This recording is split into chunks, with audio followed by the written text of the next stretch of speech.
Hi, my name is Zachary Levonian, and I want to talk to you about our work using large language models for answering students' math questions. You can find the paper on Archive, the code and data on GitHub, and a demo on Streamlit, but I'm not going to linger here because all of those links are on my website, which is at the bottom of every slide. Okay, let's talk about LLMs for math education. There are lots of applications for text generation in education. Just look at the rest of the conference program, but I want to focus on one-on-one tutoring, particularly as it's instantiated in intelligent tutoring systems. I'm mostly influenced by old writings of Kurt Van Leen here, but I like this concept of intelligent tutoring systems having two loops: an outer loop where a student selects a task and an inner loop in which the student takes steps towards completing that task. If we want to improve intelligent tutoring systems using large language models, most design opportunities I've seen target that inner loop. So for example, we could use LLMs to generate hints or hint sequences in response to students' work. The second example I want to give is question and answer, Q&A. Question and answer sessions with human tutors are one of the most impactful learning interventions we know about. I like to differentiate between two approaches to math Q&A, where the first is this procedural Q&A. Our goal here is enhancing students' procedural fluency using strategies like step-by-step problem solving for specific math topics. And that's an inner loop kind of intervention. But the second is conceptual Q&A, where our goal is deepening students' conceptual understanding using strategies like clarifying math concepts with concrete or worked examples, providing immediate feedback on a student's conceptual thinking, and connecting math ideas to real-world problems. I'm making this distinction in part because we know large language models can be helpful for procedural Q&A, although they make lots of errors. But with conceptual Q&A, we're kind of in uncharted waters. Where I've seen previous work on conceptual Q&A, this is usually framed as an information retrieval problem with a traditional search interface. Basically, I add a search bar to my intelligent tutoring system so that I can search through the textbook more easily. That is useful, but LLMs are really appealing here. We get, hopefully, factual information, but adapted to the language and framing that the student uses. Our team was particularly interested in conceptual Q&A because we were collaborating with an intelligent tutoring system called Rory that was pretty good on the procedural side, but didn't have any built-in conceptual support for students. Rory is a smartphone-based chatbot math tutor used by students both in the classroom and at home. About 250,000 students have used it, mostly in West Africa and especially Ghana. And Rory is a project of the Rising Academies private school system and a participant in the Learning Engineering Virtual Institute. I work with the Digital Harbor Foundation, a small but growing education nonprofit that houses the Levy program, and that's how I got involved in the first place. So Levy has the goal of doubling the rate of middle school math progress for low-income students by exploring a whole bunch of ideas. And we were excited to improve Rory by prototyping a new feature that uses large language models to provide conceptual Q&A to students. It's going to help to understand what Rory is in a little bit more detail. As you can tell from the screenshots on the right, Rory is based on WhatsApp. Its primary use is delivering microlessons to students, which are intended to introduce students to a single math concept. Because it's delivered via WhatsApp, it's necessarily inflexible. It's just images and text with mostly multiple choice and simple free response questions. This work started with Owen Henkel on the Rory team, suggesting that we take a look at approaches to improve the reliability and relevance of ChatGPT outputs for Rory's student users. Here are some example student questions that we would like to respond to. These aren't connected to a specific math problem, but they do demonstrate a clear information need. And these are real student questions from the Math Nation forums, which is the data we use for evaluation. Now, I'm not going to present any data, but default ChatGPT answers this type of question quite well. Notably, the answers are generally correct. But correctness is not enough, right? We have other desired properties that are going to be a little fuzzier. We want the language and concepts used in the responses to reflect a student's grade level, and more generally, for there to be alignment between the technology and the curriculum. We might also be concerned about cultural relevance because we know that LLMs show significant Western cultural biases because of the distribution of the data they're trained on. And these are just a few of many desirable properties that we're going to want for a math Q&A feature.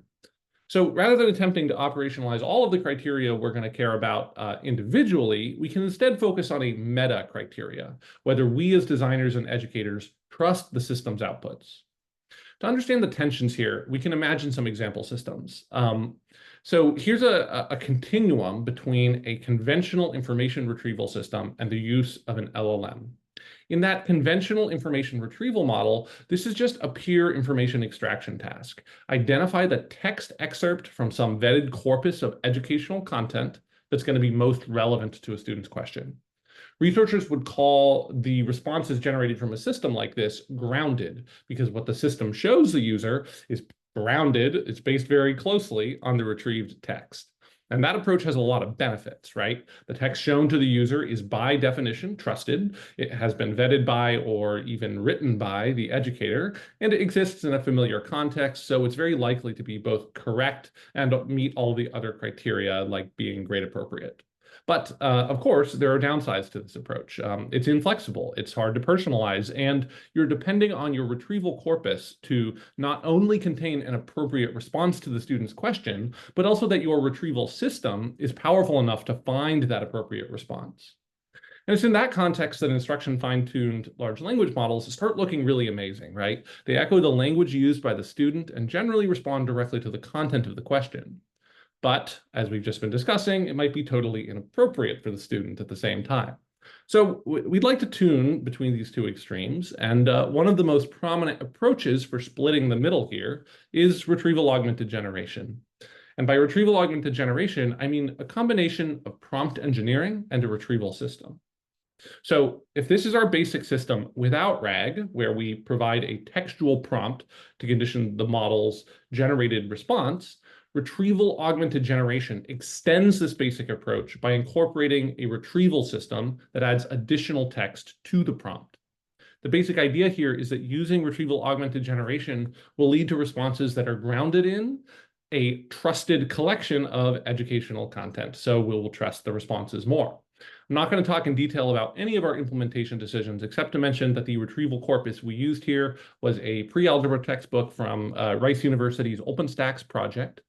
But the core observation that we tried to make in this paper is that you can tune the level of groundedness of the generated responses by providing varying levels of prompt guidance. And as our groundedness continuum suggests, it's very possible to be too grounded.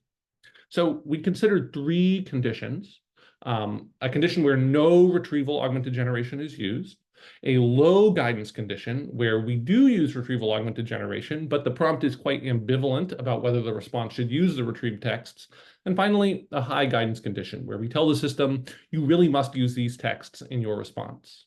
So we asked 9 educators working at Rising Academies to rank their preference for responses to 51 student questions generated using each of those 3 conditions. And what we found is a trade-off between preference and the level of guidance used. So here, in the leftmost bar, respondents preferred responses in the low guidance condition over responses in the high guidance condition 64% of the time. It's very possible to be too grounded, where it hurts the quality of your responses. Now, that trade-off might be worth it, but that's the potential cost to pushing hard on groundedness. You get trusted responses that don't actually answer the student's question.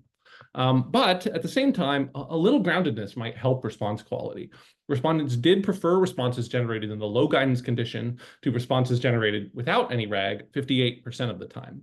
That's a pretty weak effect, but it's promising.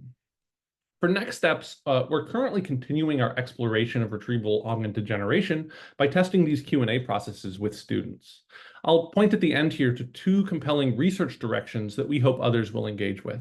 The first is an educational design question. How do we best incorporate this kind of Q&A feature in an intelligent tutoring system like Rory? I think we really don't know yet.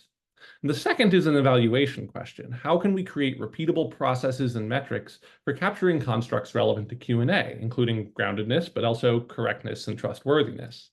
I'm going to end by pointing to this really nice recent paper from some natural language processing researchers that lays out some major open research problems, including a lot that education researchers and psychometricians in this community will have opinions about.